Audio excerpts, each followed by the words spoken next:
Okay, join me this week as we make some pears for our produce market. This is our last batch of produce we'll be making, so I hope you've enjoyed this series and I hope you'll enjoy watching how to make some really simple pears.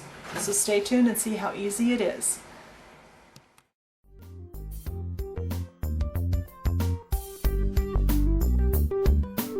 Alright, so what I have here are some Bartlett pears. I picked these up at the store, and normally when you buy pears, they're more green than this, but I wanted to do pears that are more ready to eat, and sometimes you see these in the produce market too. Now, what do we know about pears? Well, we see how big they are. It fits easily in my hand. It's got this shape, and they're a little different. This one's more what I would call a stereotype pear shape. The inside of the pear is obviously very, very light, with a very pale, kind of yellowish green color for the skin, which we're going to have to duplicate. And they have some brown marks on them because pears are really, really delicate. We have a blossom end, which is pretty brown, and we have stems, and the stems are kind of a greenish brown, and look, they're all different lengths. Every one of them's different here. And it goes in kind of at an angle. Pears always come off the tree at a little bit, where's the camera? There's the camera. A little bit of an angle. So we'll need to put that in kind of crooked, not in straight in the top. So let me get my clay and my chalks and everything ready, and we'll start making these pears. All right, since our pears are pretty much, like we said, white inside, we're just using equal parts white and translucent for the pears themselves. For the stems and the blossom end, I have a mixture here of, I actually had Primo raw sienna that I had just picked up a package. It was laying out, so I used it. And then I have some apple green Fimo. And instead of mixing this all the way together, I've marbled it because our stems have both colors. If you could get, I don't know if the camera's picking up the color variation, but you can see green and brown in the stems. To make the stems, I've pre-baked them, and I rolled them out just as thin as I could, not quite as thin as for apples. And I decided, since pear stems always curve, and they're really more visible than on an apple, I laid these out in curved patterns so that my stems will already be curved. Since they're baked, I can't curve them when I put them in. So let me get started rolling out the clay, and then we can start making some pears. Alright, so let's roll our clay out, and I would bet this is probably 1/4 inch or so. I'm not measuring it, it's about 1/4 inch. Remember, when you're making fruit, they come in various sizes, so it's okay if they're not all exactly the same. It helps if you've got a doll that you can put a couple in her hand and see how they work.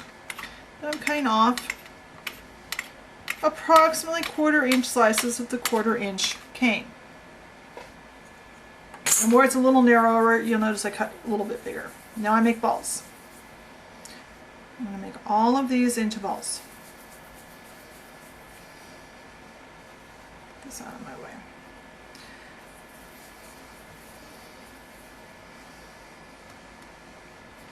And I want to drop them a little bit apart from each other on the tray. You'll see why in a minute.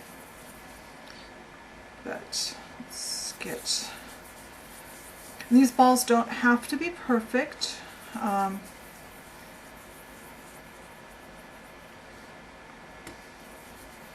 So far, this looks a lot like the apples, doesn't it? You know, we're starting the same way. We've got it pretty close to the same color as far as the clay. There's no yellow or green in it, but other than that, it's pretty close. We rolled out a snake, just like we did for the apples. And we cut little pieces and we roll it into balls. And you'll see other similarities as we go. I think I still had a little bit of yellow chalk on here from the last batch I made, so some of these already have some yellow on them. And I have some on my hands still too. Now for this, we need wet wipes. Keep a wet wipe right on your tray, right next to your tray where you're working, so you can wipe your hands off a lot. Alright, now I have all these in balls. Now, I'm going to take my index finger and I'm going to kind of make this kind of not really a tear shape. I'm making a pear shape. I'm making it so it's kind of like a cone, I guess, in a way. It doesn't have to be, again, it doesn't have to be perfect. Some are bigger than the others, that's okay. And I do this to all of them. And this is why I wanted to put them down so they weren't right against each other.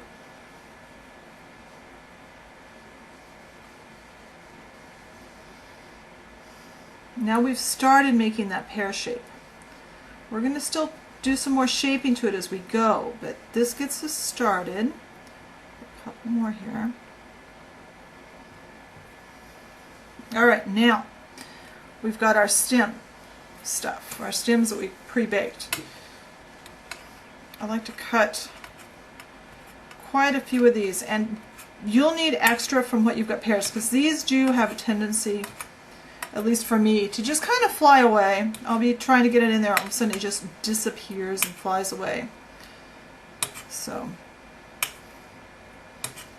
and by curling this into kind of a spiral before I baked it, I've got pieces that are a little bit curved. Not a real noticeable curve on my stems, but just a little bit, just like a pear. Now here's some of that same mixture, that green and brown, and I've smushed it down to my tile. Kind of used the handle of a tool and kind of rolled it down so it stuck to my tile. It's a lot easier to work with. I also have some chalk in my palette. Now these are, I'll juggle. These are the 3 lightest yellow chalks that are more the yellows from the Artist Loft chalk set from Michaels. And we need our brush. We're going to use an eyeshadow brush like I always do. So let's get started. So let's first just take a pear, and I've got a ball stylus, my smallest ball stylus. And I just kind of stick the skinny end of the pear, and I don't know what all these speckles are on this one. Oh well, it's going to be down in the box. Put it on there and kind of flatten out the bottom again. And we're kind of making the pear shape. Take a pick tool. Go to this rolled out clay and put our blossom end on. Now I like to do this before I put the chalk on. Number one, it sticks better, but also by putting the chalk over it, it blends it into the color of the pear a lot better. So it looks more natural. Now I start with the lightest yellow each time, same brush through all of them, and just kind of brush this with the yellow chalk. Take it off of here, take my tweezers, and put the stem in. And I'm going to bake mine right in the box that they will be displayed in. That way I don't have to glue them together. They will adhere to each other in the box. Let's do this again. Stick it on. Squeeze together. Kind of define that pear shape with your fingers a little bit. Remember, pear is fatter on the bottom, skinnier on the top. Get just a tiny bit of that clay and stick it in the fat end of the pear. Brush it with the chalk.